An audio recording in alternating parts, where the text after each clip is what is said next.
Selamat pagi Bu Mar. Pagi Bu. Ibu ada waktu? Ada Bu.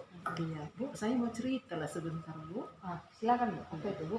Tadi kan pas saya mengajar di kelas, di kelas 5, nah di samping kelas saya itu kan ada Bu Tati juga mengajar. Nah di depan kelas Ibu Tati, saya lihat ada siswa yang menangis. Nah, ada siswa yang menangis di situ di terik pagi matahari tadi. Nah, saya bingung Bu. Nah, kalau nanti saya tegur anaknya, saya takut Ibu Tatinya tersinggung. Nah, kalau saya tegur Ibu Tatinya, saya juga takut kan Bu. Artinya seperti karena kalau kita ngajar di les itu adalah wewenang guru tersebut. Iya betul. Iya. Jadi kalau menurut Ibu, kalau Ibu lah di posisi saya, kira-kira apa yang Ibu lakukan ya Bu ya? Kalau Ibu di posisi saya tadi, Ini saya tanya lagi nih Bu. Kondisinya siswa itu siswanya Bu Tati. nah itu dia. Saya pun tadi belum bertanya Bu, apakah siswa ini siswa Ibu Tati atau tidak. Tapi saya lihat tadi Pas depan siswa-siswa yang di dalam kelas Bu Tati itu melirik. selalu melirik keluar. Nah kemungkinan siswa Bu Tati juga barangkali ya Bu ya. Seperti itu ya Bu. Nah. Oke, kalau saya di posisi Ibu pada saat Bu Tati mengajar, kemudian di depan kelasnya ada siswa menangis, dan tentunya kelas itu nggak kondusif, apalagi dengan Ibu bercerita kalau di kelas itu ada siswa yang lirik-lirik keluar, artinya kan anak-anak nggak konsentrasi ya Bu ya, posisinya.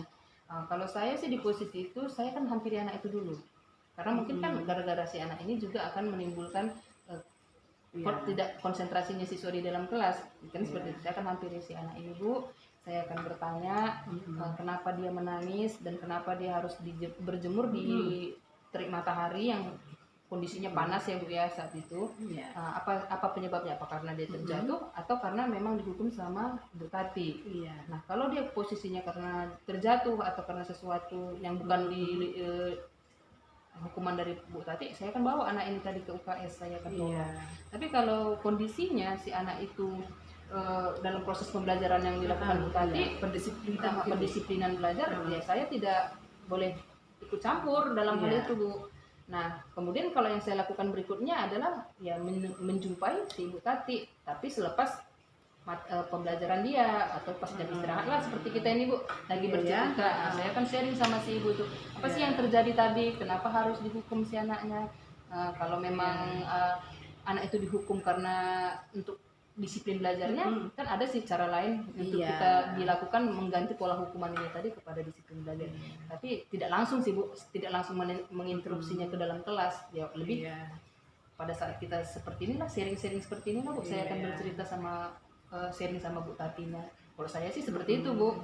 Iya, berarti lebih baik memang kita siswanya aja dulu yang kita tanya gitu ya Bu ya. Baru nanti kalau misalnya ada waktu istirahat atau waktu tersenggang, kita berbincang-bincang dengan Bu Tati ya Bu ya.